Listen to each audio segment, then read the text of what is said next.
My message for baby girl is thank you for allowing me to experience motherhood. Ala? Ayoko na. Wait lang.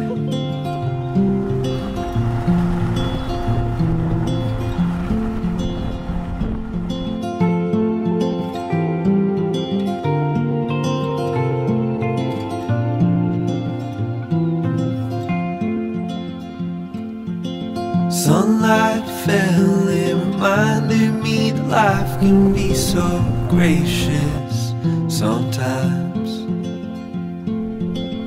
And I felt like everything around me was connected. Para naman hindi ko nag-shoot na.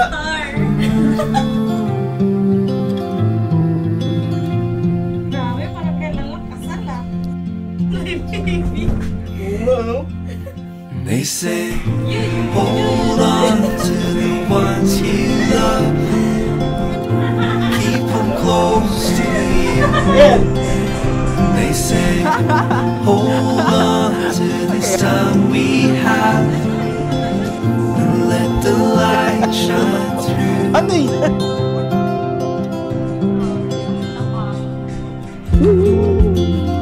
You're not good, Mark. You're not good, mouth.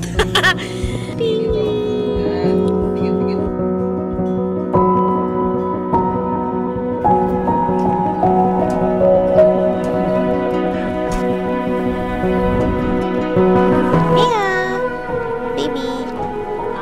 It's really not us, your parents, who will love you, but God Himself loves you more than we love you. You are already secured because you are loved by God. You are created by God. You are fearfully and wonderfully made by God. It's really all God's grace. I pray that when you grow, si Lord lang talaga yung kasama mo sa lahat ng bagay, and that you will just give everything for the Lord. Thank you for allowing us to be your parents. Yes. I love you.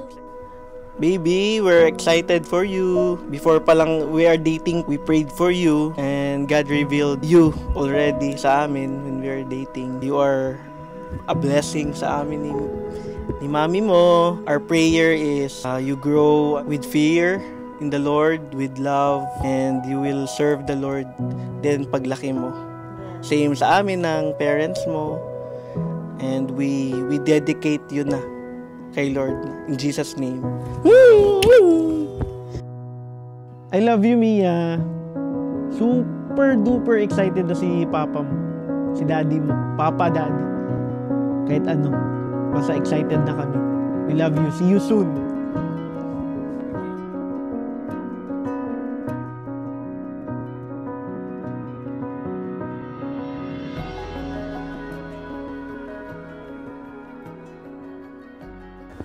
So, tiyak pala to, Mark.